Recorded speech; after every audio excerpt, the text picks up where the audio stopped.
Tonight, growing desperation as drastic water rationing measures in Puerto Rico are just hours away from taking effect. Starting tomorrow, families will be without water on a rotating basis for 2 days at a time. People here now racing to prepare. In San Juan, we met a woman named Ana filling up her water bottles. How bad is the water crisis right now? It's extremely bad. It's something really hard to handle. We shouldn't be living like this. At neighborhood wells like this one in rural San Juan, the flow offering a lifeline as residents now forced to make decisions like taking a shower or flushing toilets.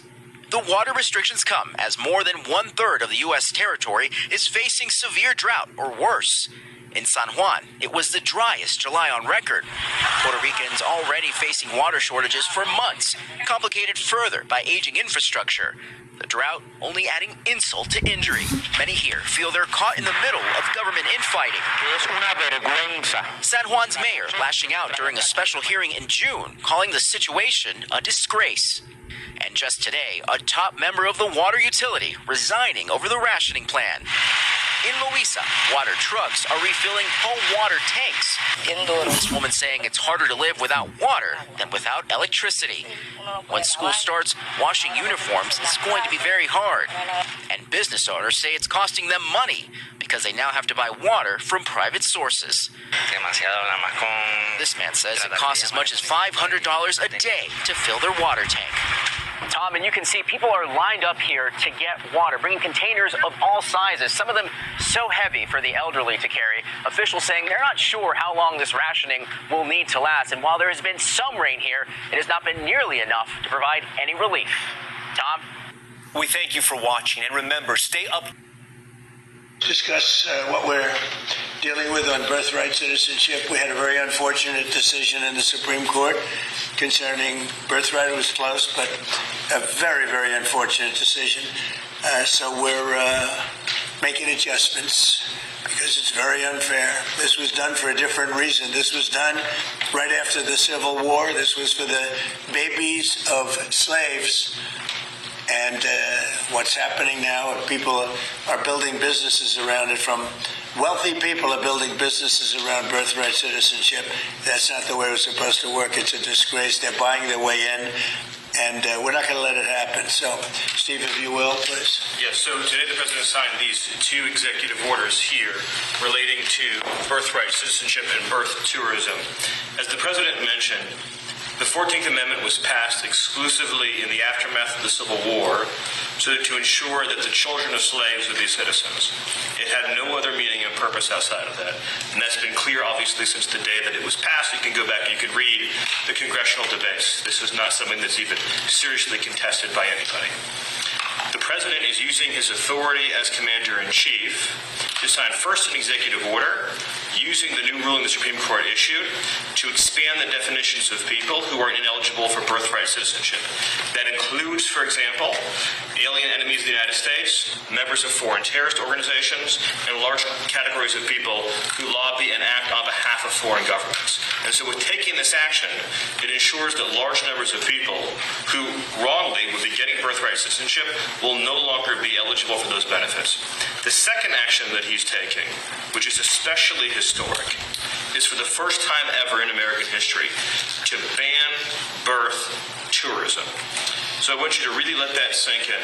This has been something that people have talked about not only for years, but for decades. The idea that people come here, pretend to be a tourist, pretend to be a visitor, saying they want to go to Disneyland, they want to go visit a monument or go to a national park, but the real reason they're here is to have a child, to make that child an automatic citizen, leave our country, and then have a U.S. citizen child. It gives them access under this broken system to welfare benefits, ultimately to the voting booth, and all the other rights and privileges that belong solely to Americans. So that practice of birth tourism is, as of the signing of this order, hereby banned. And what that means is that no one in the world is any more allowed to to obtain a visa for this fraudulent purpose. It is probably, and President Trump has done many historic things on immigration, too many till this now, sealed the southern border shut, record deportations, record integrity, stopping foreign terrorist entry, record reduction in drug seizures, dismantling the criminal cartels, dismantling the gangs, right? Everything he's done that has been so unprecedented. I will put this in the top 3 in terms of importance because it ends what has been one of the gravest and most egregious abuses of the American system, and it keeps American citizenship sacred. Thank you. Okay.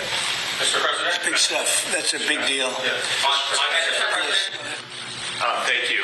On the birth tourism executive order, what are the plans for enforcement in terms of cracking down on tourism hotels this common in parts of California? Very big crackdowns, and this will give us the right to do it in a much more forceful manner.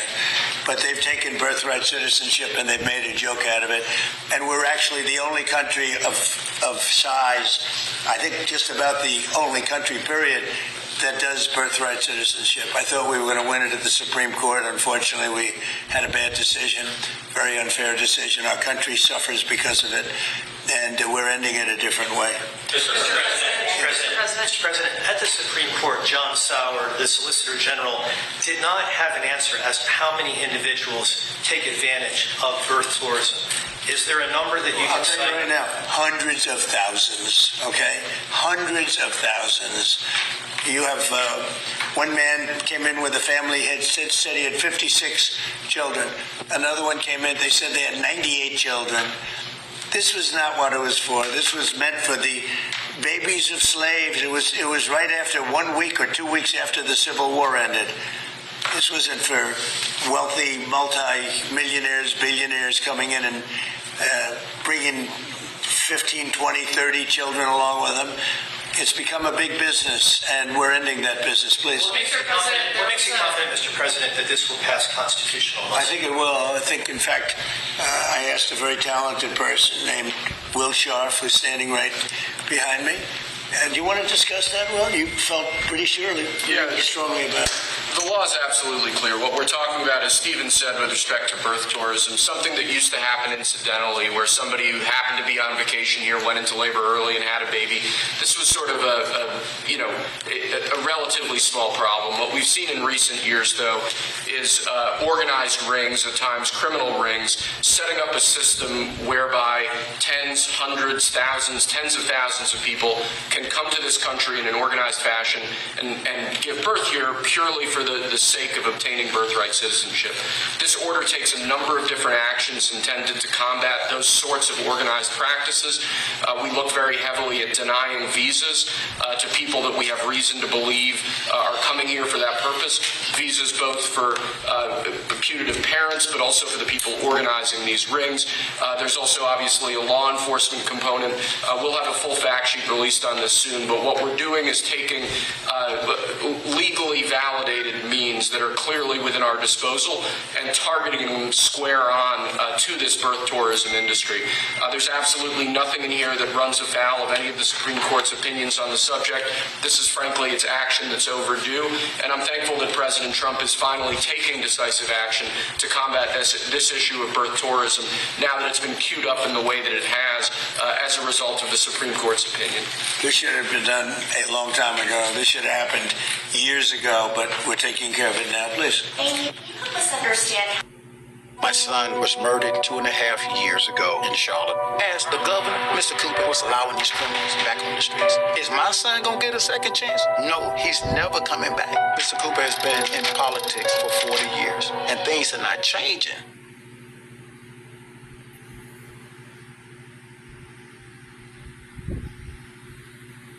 Two signatures from President Trump. One executive order targets what the administration calls birth tourism. The other seeks to expand who would be ineligible for birthright citizenship.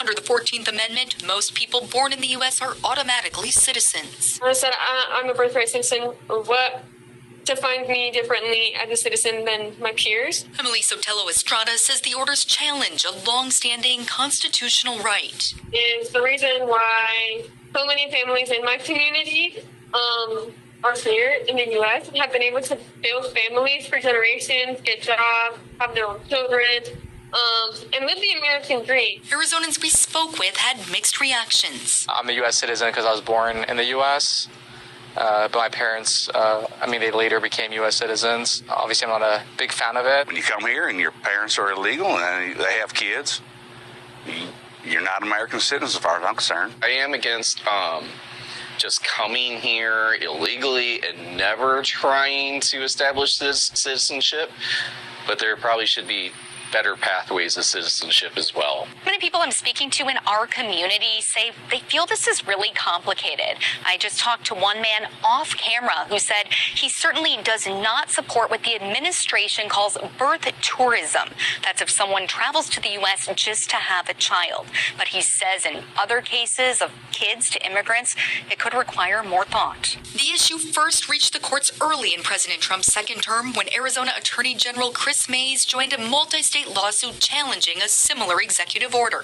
Her office says it's now reviewing these new orders. The challenge, I feel, has been mostly symbolic because we know this is almost impossible to change long-held norms of the Constitution. Immigration experts and attorneys expect the new orders to face legal challenges as well. The government already has a mechanism to avoid those who want to enter the United States to pursue birthright citizenship, and that is the issuance or the revocation of visas. It is very likely that these executive orders signed tonight, August 6th, will most likely be struck down by the Supreme Court and won't see the light of day. As Arizona residents wait to see what the orders will mean for them, the executive director of Latinos United for Conservative Action says they're crucial to national security and immigration control. I think the president is taking the right decisions. It's not about racism, it's about to protect the nation. In a different stance, the vice president of Immigrant Advocate and Education Center, Aliento, expressed concern for Arizonans who would be affected. So there's a lot of concern. People, especially children, they get scared. The community didn't believe this fight was over. Jane Caffrey, ABC 15, Arizona. Build your perfect storage setup with U.S. Temporary protected status for Haitians is now officially over. A federal judge lifted an order that blocked deportation protections from ending. CBS News Miami's Morgan Reiner is at Miami International Airport, where a flight for Haiti left earlier today. And that flight should have landed in Haiti moments ago, bringing with it people that lost their legal status. A gate agent here told me that she checked in a mother with her 3 children this morning. That mother saying she had to go back to Haiti because she lost her right to work and also couldn't enroll her 3 kids in school. Joseph Noel took off to Haiti this morning. Today is a good day for me because I know I'm going to see my home. He loves Haiti, but he also loves, as a green card holder, that he gets to come back into the United States. They are not prepared to go back to Haiti, okay, because of the security. Hundreds of thousands of Haitians on TPS lost their legal status Wednesday afternoon. Haitians here under TPS that have no other pending claims are considered undocumented and can be subject to immigration enforcement and removal. But an important note, Haitians should know a pending asylum application does not automatically prevent detention or removal proceedings. Former TPS holders are also no longer allowed to work. Some are also not allowed to drive. Attorneys advise Haitians if they didn't have a plan before, they need one now. Edma Clarizier went to MIA this morning to see off her cousin who is here on a tourist visa.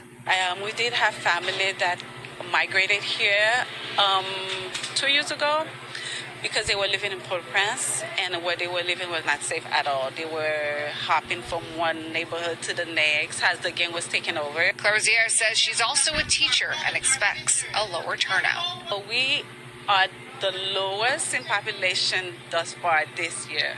We're underpopulation. We have staff and faculties that are being surplus to other places because we don't have enough students to keep them in. Because parents are afraid to send their children to school, and the parents are afraid to stay here, so they stay in hiding or try to move other places.